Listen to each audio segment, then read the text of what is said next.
This is Lauren Fogelman, an expert sports performance, working with highly driven, motivated athletes on having more focus, confidence, and the ability to effectively deal with distractions when competing for consistent high performance. Today's topic is elite athletes successfully conquer distractions. Now, there's things trying to get our attention all the time. What are some of the distractions that you experience when playing sports? Is it cheering from the sidelines? Maybe the size and fitness level of your competitors, a delayed start, a bad call from a referee. Whatever it is, there's distractions that we all deal with at some point or another. The difference between whether it's a distraction or not is whether you let it get under your skin. And what I have found is that regardless of what those things are, distractions do happen to all of us at some point in time. Even elite athletes will have distractions. However, it's not about what happens if a distraction occurs, because it will occur. It's how you focus on it and if you even know where they're coming from. So let's look at 5 different distractions that occur and see which one might apply to you. The first one is mechanics. Now that means that the more that you really train for something, getting that motor coordination, the technique down, and you focus on it, you actually impede your performance. So if you get really good at something to where you see yourself doing it and you sleep, then don't pay attention trying to do it correctly during an event, because actually your brain can't process as quickly as your body can move, and you will end up getting tight.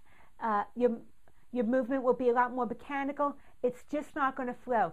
So thinking about the movement itself actually slows you down. You have to just trust that you know how to do it because you've been practicing it for hours, and let it go and focus on the challenges that really do need your attention. The next one after mechanics is fatigue. Now that one's really interesting because especially with endurance sports, you will feel fatigued. And there's a difference between good pain and bad pain. Now, bad pain is if you might be having some type of injury, then I really don't want you to push yourself, injure yourself further. You do what's appropriate and necessary to take care of that, and that's when you might have to get off the field or out of the competition. On the other hand, good pain is when you're actually pushing yourself and it's your body signaling that you're actually working, you're actually performing at the top of your peak fitness, and it's just telling you that you're doing exactly what you're supposed to be doing. So that's good pain. And for you to know that your brain signals fatigue before your body actually before you actually are empty in the tank, that there's nothing left to give.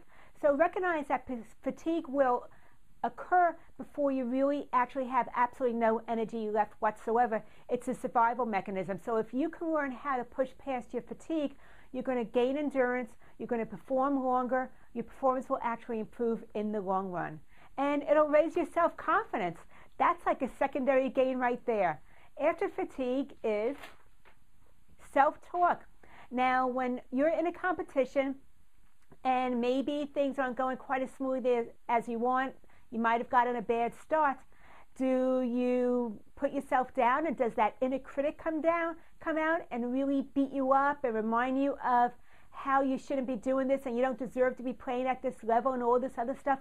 Or are you able to really refocus and focus on the positive, get your head back in the game, and really tune into what's happening here and now? So your self-talk is really important because the negative thoughts drain energy, and with drained energy, you're not going to have everything you need to perform at your highest potential. After self-talk is presence of mind. So when you're in your event, are you thinking about something that just occurred? Maybe somebody said something to you before you got started. Are you anticipating some move down the road that might or might not happen, or are you able to stay in the moment? If you're either in the past or in the future, you're not in the present. And the present is the only place that really counts at this one moment in time. It's the only thing you have absolute control over. So really being able to learn how to stay in the present is going to help you really stay focused and be able to release some of those distractions. And last one is sensory input.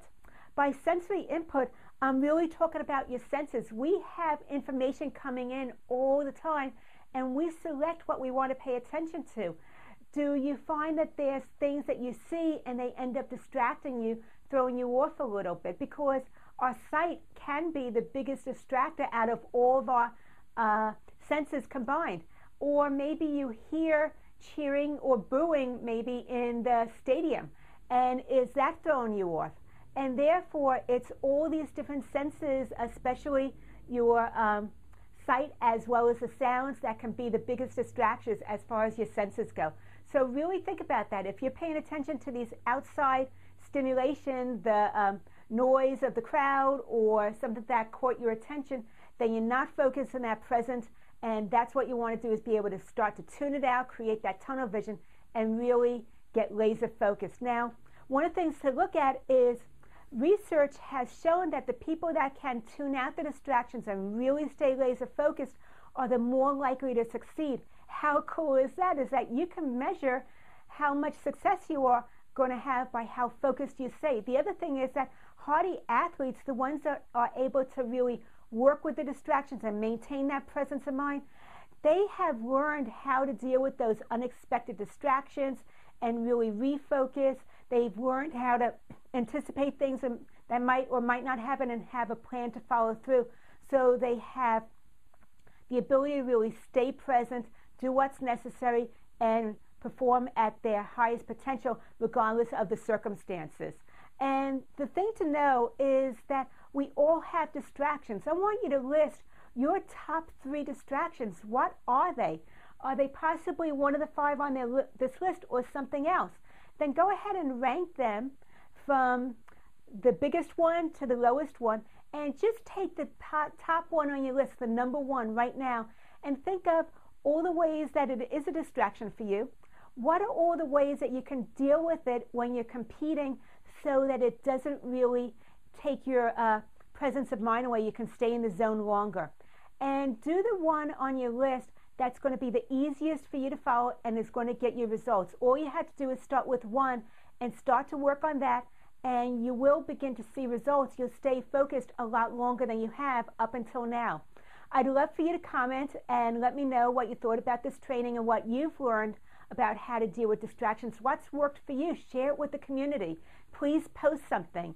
And if you're interested in my free starter kit, the 7 mistakes even the elite athletes make, go ahead to my website, expertsportsperformance.com, put your name and email address on the upper right-hand side, and you'll immediately get that free starter kit. I look forward to hearing from you, and I'll talk to you soon. Lauren Fogelman, expertsportsperformance.com, more focus, more wins.